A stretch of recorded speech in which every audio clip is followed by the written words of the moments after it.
15 वर्षापासून राज्य उत्पादन शुल्क कार्यालयाचे लेखापरीक्षण नाही। जालना येथील जिल्हाधिकारी कार्यालयाच्या इमारतीत असलेल्या राज्य उत्पादन शुल्क विभागाच्या कार्यालयाच्या मागील तब्बल 15 वर्षापासून लेखापरीक्षण झाले नसल्याची बाब माहिती अधिकारातून समोर आली आहे। याबाबत माहिती अधिकार कार्यकर्ते मनीष भाले यांनी माहिती अर्ज दाखल केला होता। जालना येथे जिल्हाधिकारी कार्यालयाच्या इमारतीत राज्य उत्पादन शुल्क विभागाचे कार्यालय आहे। या कार्यालयात वेगवेगळ्या प्रकारचे कार्यालयीन खर्च केले जातात, मात्र त्याबाबतचे लेखापरीक्षण गेल्या 15 वर्षात झाले नसल्याचं आता उघड झालंय।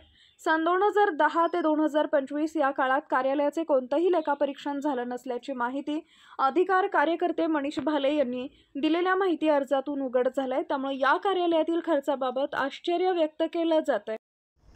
राज्य उत्पादन शुल्क जिल्हाधिकारी कार्यालय येथे 1 एप्रिल 2010 ते 1 एप्रिल 2025 दरम्यान या कार्यालयाचे लेखापरीक्षण झाले किंवा कसे याबाबत मी माहितीची मागणी केली होती दिनांक 5/4/2025 रोजी।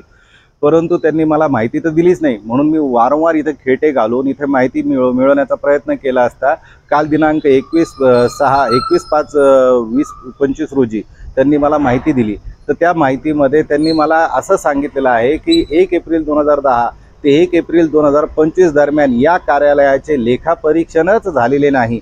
याचाच अर्थ की या कार्यालयामध्ये जे इतर खर्च होतात, जसं टीए बिल, डीए बिल, यामध्ये प्रचंड प्रमाणात स्टेशनरीचा खर्च यामध्ये यांचे बिलं वाढवून यांनी यामध्ये भ्रष्टाचार केल्याचं असं माझं स्पष्टपणे म्हणणं आहे की ज्यामध्ये यांनी आज लेखापरीक्षण महत्त्वाचा विषय असताना आज शासन निधी देतंय, शासन खर्च करतंय, तर त्या खर्चाचा कोणी ना कोणीतरी विचारपूस करायला हवी। यांनी असं सांगितलंय की माझ्या वरिष्ठ कार्यालयाने देखील मला विचारपूस केलेली नाही आणि त्याचं ऑडिटही झालेलं नाही आहे। मग यामध्ये यांचे रोखे वही, रोखे व्यवहार, आज यांना जे खाजगी वाहनाचा उपयोग करावा लागतो, इतर गोष्टींमध्ये भ्रष्टाचार झालेला आहे असं आमचं स्पष्ट म्हणणं आहे।